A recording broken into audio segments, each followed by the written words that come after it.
Il grano, il frumento, è il tipico alimento di noi italiani e di tutto il bacino del Mediterraneo. Il grano cresceva nella mezzaluna fertile, la terra promessa era la terra del grano e dell'orzo. Col grano si fa il pane, col grano si fa la pasta, due alimenti meravigliosi. Ma c'è un problema, che se facciamo il pane con la farina raffinata perdiamo delle ottime proprietà del grano, perdiamo le fibre in particolare. Anche la pasta bianca è un alimento buono, mentre il pane bianco ha un indice glicemico molto alto, la pasta bianca no.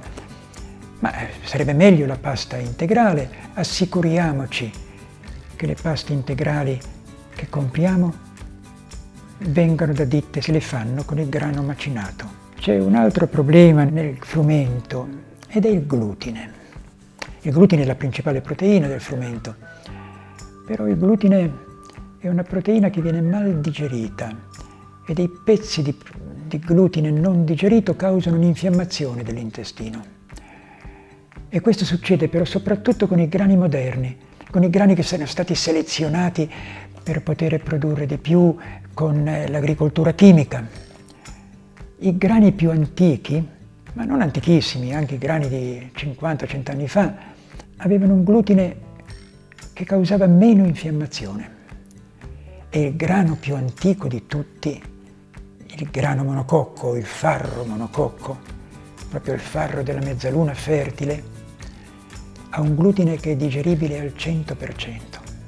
Rende molto meno sul campo, quindi costa più caro, ma è bene che i contadini abbiano ripreso a coltivarlo e che lo si trovi nei negozi biologici.